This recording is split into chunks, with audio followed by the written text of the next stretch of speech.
I'm Sydney Lewis, and I'm a certified lover. And I'm Amelia Feist, and I'm a certified hater. Welcome to Devil's Advocate, where I love watch And I hate watch the same movie. Today we're watching Mean Girls, the musical, the movie. I am so excited for this, honestly. Musicals arguably make everything worse. Let's start with our first scene. Okay, so the opening is like Damien and Janice, and they're in this like garage, and they're singing Cautionary Tale, which is the opening number. I love it. I'm obsessed with Damien in this movie. I'm obsessed with him. I just don't see how or why a garage in somebody's home may be used as a hangout space. Garages are traditionally dirty and gross, and I would so much rather just hang out in my bedroom than in my garage. But they have like a cute garage. There's like a little purple lamp, and there's like a weird. Is that a tablecloth? That is unfinished drywall. Correct. I don't have like a couch or anything in my garage. It's just a garage. So we just kind of like stood in the garage, but it wasn't like, there was no like musical numbers happening in the garage. Yeah, I don't have a couch in the garage. I just have a car. So.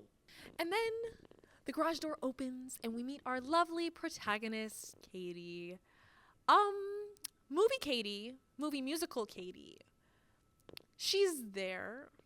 She is present in the scene. Katie is the worst. It has no self-awareness throughout the entirety of this film, and the actor herself honestly had some pretty big shoes to fill. I would say the shoes were about a size 8 and her feet were about a size 5. Yeah. Like, I don't even think it's Angourie Rice's fault. I think it's the casting director's fault. 100%. 100%. Yeah. I think the girl that plays Katie is certified bad, and I win this round.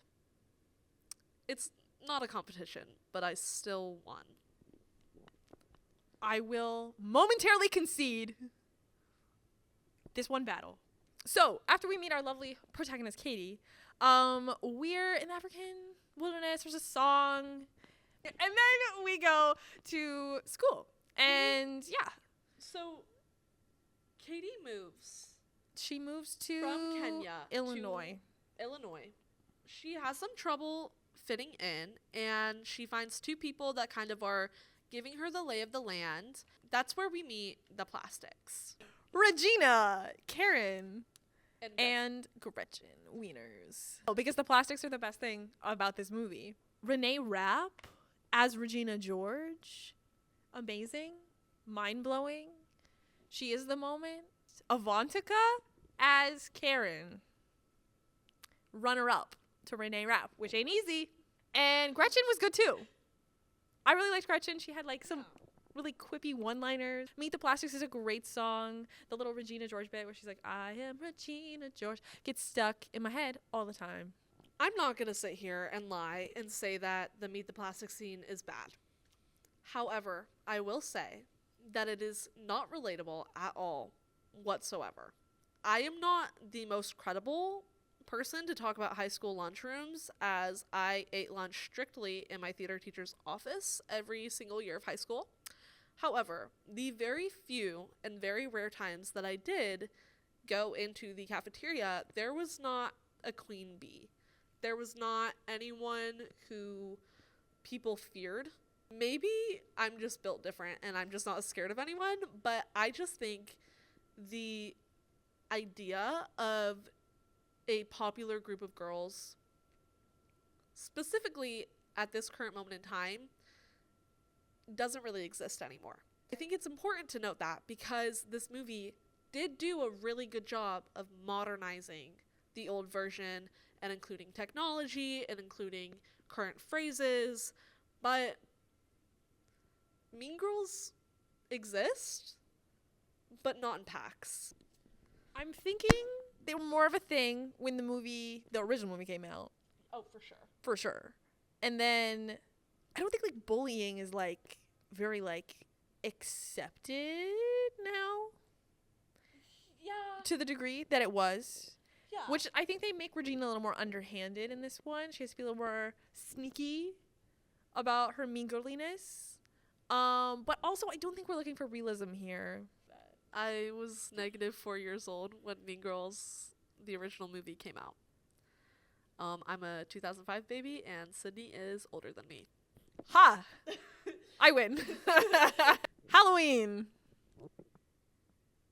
Actually, I'm going to keep the microphone for a second because Halloween is the best part of this whole movie, in my humble opinion.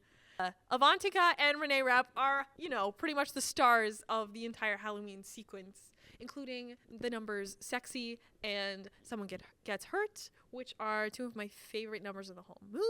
Avantika is, perfect for this role. She has the perfect level of, the lights are on, but there's nothing going on upstairs. Do you know what I mean? And then they incorporated, I'm a mouse, duh. All the classic references. The song is great. Someone Gets Hurt. Love the choreography, love the lighting. And Renee Rapp looks like a goddess. She's literally dressed like an angel the entire time. And it's amazing. I can't just talk about how hot Renee Rapp is for 30 minutes, but if we had the time, I absolutely would. But again, a couple issues with relatability. Maybe this is just because perhaps I didn't have very many friends in high school. But out of all the parties I went to, not a single one of their homes were decorated prior to the party. And it's really chaotic. I don't think the majority of teenagers today would disrespect someone's home like that. Oh, the smashing of the vase and stuff? Yeah. Yeah. There was also no... Oh, well, that's later in the movie. Never mind. I just don't think, they would do that. And also the whole costume thing, I don't really get. We're in college, and, the whole be whatever you want, but be sexy. I witnessed it in college, but that's not everybody in college. Most people go out on Halloween very understated. Perhaps they have mouse ears on their head and are just wearing plain old regular clothes. I think the point of Halloween, as you get older, is less to dress up and more to just hang out and drink some 7-Up with your homies. I will agree. Maybe this is what rich kids' Halloween parties look like. I ain't never been to a Halloween party that looks like this. But, maybe they're just really committed. Whoever, this is at Karen's, ? Yeah. And all the costumes are very, over the top. Yeah. I think Karen's looks pretty the mouse, the sexy mouse. I would see that in 5 points. Sure. No, I will admit, I will concede on that point. But on every other point, not so much. Perhaps it's a tie. You have a lot of big wins coming up, so let me have this one, okay? You can have this one. It's a cute scene. It's a cute moment. I love the dance break. May or may not have learned it in my dorm room at 2 a.m. Yeah. Did you? Oh, I absolutely Period. did. I love that. Did. You need to teach me. That's great. All right, yeah. So after Halloween, Aaron and Regina kiss, which Aaron pleasantly surprised me in this movie. You can say what you want, but he just has big golden retriever himbo energy that I was looking for. I was skeptical because the only thing I'd seen him in was To All the Boy. No, what is it called? The Summer I Turned Pretty, and I hated his character. So there was some residual feelings of hatred for this man. But he surprised me. He was a little puppy dog. He's very easily manipulated by Regina, which, if Renee Rapp was all over me, I'd probably, pass out. So we can cut him some slack. This man is the ugliest teen heartthrob I have ever seen. I don't come for people's looks very often. But when I do, I come for this man specifically. I think that the producers, whatever, again, had a casting fail, a casting flop. Aaron could have been literally anybody, And they chose a guy that can't even sing. Does he have a song in this? Does he have a song in this movie? No. Does he sing at all in this movie? Briefly. Is he singing or is he more oblonged talking? The second one. Anyways, I think they could have done some stunt casting here. And I hate to say it, and I hope I don't sound ridiculous. Round 4, I win. No comment. Please take your time ogling the screen grab we have of this scene, though. She's gorgeous. She is a work of art. Yeah. All right. And then, okay, yeah. So Aaron and Regina kiss in front of Katie. Katie is having sad girl hours for a hot second. But then we decide, we get a little backstory on Janice also. Like, Regina bullied her for being a lesbian in, like, middle school. Which, flop. Flop. Major flop. Yeah. Not cool. And they decide they want to get revenge. So then we segue into Revenge Party, the song, which is very colorful and campy. I'm a fan. Yeah, Janice looks great with this, like, faux mohawk sort of situation. Her makeup looks great throughout this entire movie. So props for that. Yeah, so the first part of Revenge Party is really fun. Love it, love it, love it. There's a little, like, break in the middle for, like, dialogue. They're, like, ruining Regina's life by, like, making her gain weight and all this, like, stuff, which, not cool, by the way. Katie's going on her villain arc, but, eventually, do you have anything before we talk about this, much memed screen cap? It's cute. It's fun. But it's not lighthearted. And the lyrics are bad. There is quite literally a line in this song that says, imagine a party with dancing and cake. A party with dancing and cake. Or something of the similar. They rhyme cake with cake. And they're including it in the same part. We have to look that up. There is a line that says, imagine a party with dancing and cake. Da-da-da-da-da and cake. Da-da-da-da-da and cake. But it's listing all of the things that are happening at this party. So, lyrically, this song is just bad. And then we get to the next part. And what a part it is. All right. We... Jump scare warning. All right. Here we go. Behold.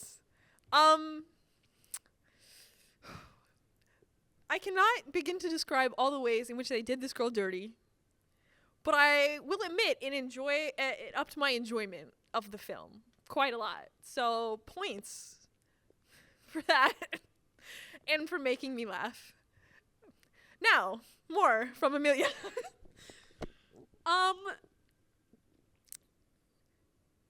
This is literally just me ranting to my private story at 3 a.m. I rest my case. I forgot what round we're on. I rest my case. I win this round. The case can be rested. I'm not trying to fight it. I'm not trying to fight it. It's hard. It's hard out here. Honorable mention. I have to talk about this. In no way is this a significant plot point. Or, even something that many people were talking about after this movie. Significant in our hearts and souls. And that is Damien singing the iCarly theme song in French at the school's talent show. And they decided to put it in this, like, old-timey black and white footage. It's so good. It's so good. Yeah. I would just rewatch this part, and they have the subtitles coming up, and you're slowly realizing that it is the iCarly theme song. Yeah. It's really... I'll admit, it's really funny. It's good. It's good. Bonus points for me, because of Damien. Damien is my love. He's helping me out so much in this war that we're having here. I love him. All right. Then after, okay, so there's like this whole thing where Regina like face plants at the talent show during the Rocking Around the Pole number. Yes. And then she starts getting bullied online. Do you want to recap anything after that?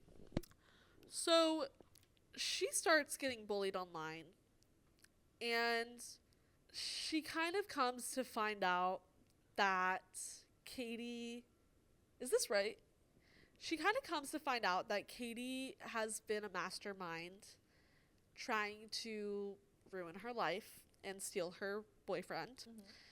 And it leads to a fight between Katie and Regina, where Regina gets hit by a bus. Yup. Yeah, I want to just say, like, there is a lot that happens. It's very dense, and it happens so quickly. Yeah. That the big takeaway is that Katie becomes plastic, Regina gets exiled, and then she gets hit by a bus. Yep. Like, as Damien says in the intro, there's this part where he says, and getting hit by a bus, and then he does a little shimmy. Hit by a bus. Yes. And then shimmy. Yeah. Yeah, that's what happens. And then Katie, you know, the whole mathlete competition, the limit does not exist. She wins the mathlete competition for North Shore High School. Then she goes to prom. Or, nope, it's not prom. That's my B. Spring fling formal dance. Yup. And she wins Spring Fling Queen. And then she does the iconic monologue from the original. It's a little changed, a little switched up. Yes, we need to talk about Regina at Spring Fling, who is majorly drugged up on pain medication. She's hilarious in this scene. She's fantastic. There's so much good comedic timing. There's this one part when they're talking in the bathroom, they're kind of come to an understanding about like fame, and they're having like this very like in-depth chat about the pitfalls of being admired and being popular and like being watched and how people can turn on you. And then Regina, like, she says, if I was a man, they wouldn't call me, bleep. They would call me. And then Katie goes, strong. And she goes, Reginald. My parents were going to name me Reginald. And it's so, so funny. And then when Katie throws the piece of the crown at her, she, like, has a full-on delayed reaction where she, like, tries to catch it, like, 30 seconds after she threw it. It's just so funny to me.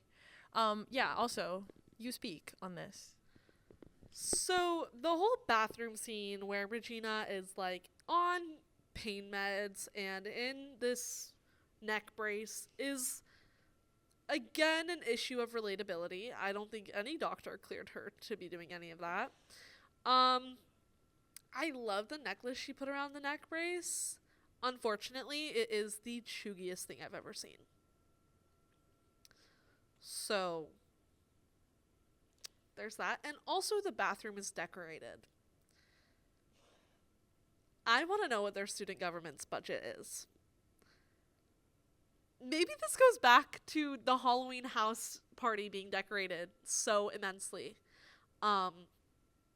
Nobody's decorating the bathroom for a spring fling formal dance. Small anecdote, I do relate a lot to Regina in this scene because one year I went to a Sadie Hawkins dance 2 days after I got my wisdom teeth out, and I was also on a lot of pain meds, and I will say that her acting is pretty accurate to the real deal. You are Regina George in this scene. Yeah.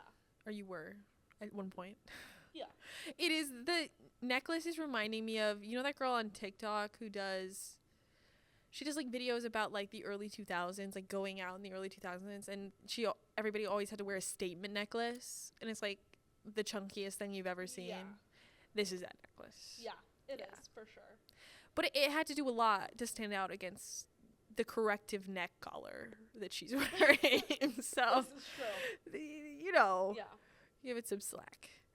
All right. Yeah, and then That there's this brings us- wholesome little speech by Katie. Katie. I, Mm. can I speak on it? Yeah.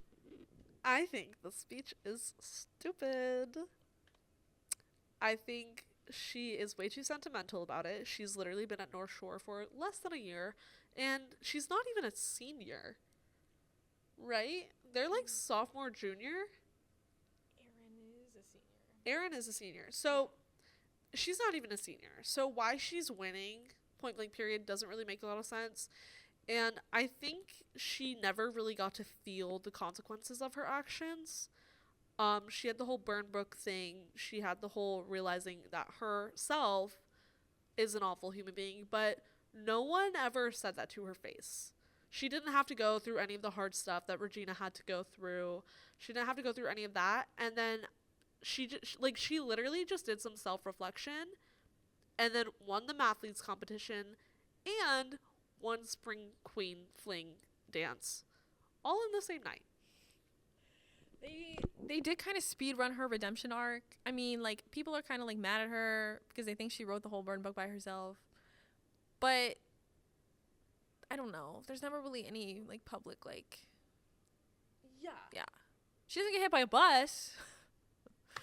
So where's the karma there? I don't know. Yeah, Katie, you said it, girl. Yeah.